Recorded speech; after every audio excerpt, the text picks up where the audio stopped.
Sebagai manusia, tentu takkan luput dari melakukan perbuatan baik dan perbuatan buruk.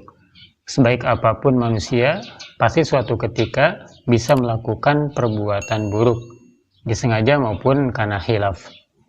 Begitu juga yang bergelimang dosa, pasti suatu saat pernah melakukan perbuatan baik. Yang menjadi pembedanya tentu keimanan dan keilmuan. Jika seseorang memiliki keimanan yang kuat dan keluasan ilmu, orientasi hidupnya adalah kebaikan. Setiap langkah diupayakan dalam bingkai kebaikan yang berbuah pahala dan ridho Allah Subhanahu wa taala. Adapun perbuatan buruk yang mungkin pernah dilakukannya tentu saja karena khilaf atau tanpa disadari, bukan karena kesengajaan. Nah, berbeda dengan yang sebaliknya, imannya lemah dan ilmu yang sedikit karena tidak diikhtiarkan. Perbuatan-perbuatan buruk yang dilakukan kebanyakan dengan penuh kesadaran, bukan kehilafan.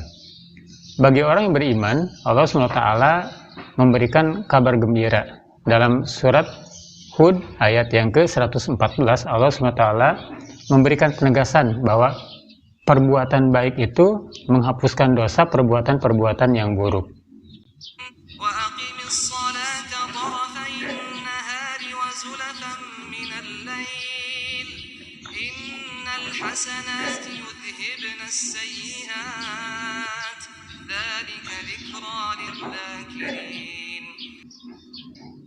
Dan dirikanlah sholat pada kedua tepi pagi dan petang, pada sebagian pemulaan daripada malam.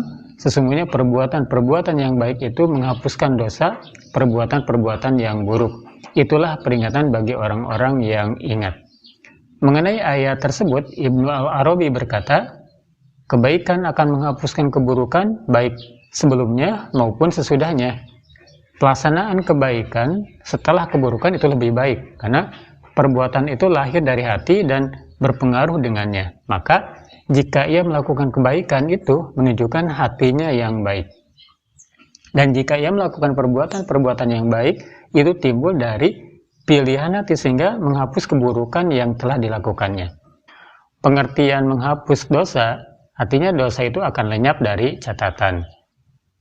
Ada juga yang berpendapat maksudnya adalah tidak diancam dengan hukuman atas dosanya itu. Perbuatan yang bagaimana yang bisa menghapus keburukan? Nah, di tayangan kali ini ada beberapa contoh keburukan yang bisa terhapus bila si pelaku itu melakukan kebaikan-kebaikan. Ya, ini diambil dari buku Fikih Wanita karangan Dr. Yusuf Al-Qaradawi. Pertama, jika kesalahannya itu adalah membicarakan keburukan orang lain di hadapan seseorang tertentu, maka kebaikannya adalah memuji orang tadi di hadapan orang yang tadi diajak bergibah sebelumnya, disertai beristighfar kepada Allah Subhanahu wa taala baginya.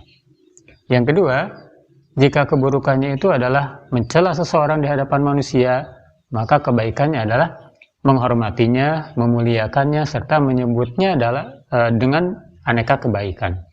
Kemudian yang ketiga, orang yang kejahatannya adalah membaca buku-buku yang buruk, maka kebaikannya adalah membaca Al-Quran, kitab hadis, serta ilmu-ilmu Islam.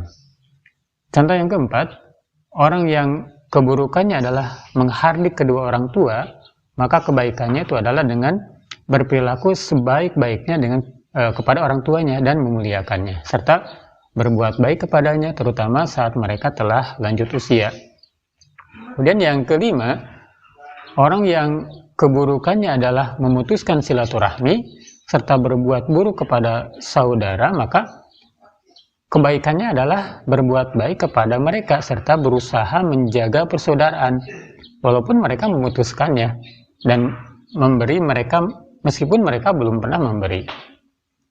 Contoh yang keenam, jika keburukannya adalah duduk dalam tempat hiburan, main-main, dan melakukan yang haram, maka kebaikannya itu adalah duduk di tempat kebaikan, berzikir, dan mengkaji ilmu yang bermanfaat. Kemudian contoh yang ketujuh, jika keburukannya itu adalah bekerja di koran atau media yang memusuhi Islam dan para pengembannya, maka kebaikannya adalah bekerja di koran atau media yang melawan musuh-musuh Islam itu dengan menyebarkan berita yang jujur serta berpendapat yang lurus. Contoh yang ke-8, jika keburukannya adalah mengarang kitab atau buku atau menulis sesuatu yang menyesatkan serta mengajak kepada kemungkaran, maka kebaikannya adalah menulis buku-buku yang mengajak kepada kebenaran dan melawan kepada kemungkaran.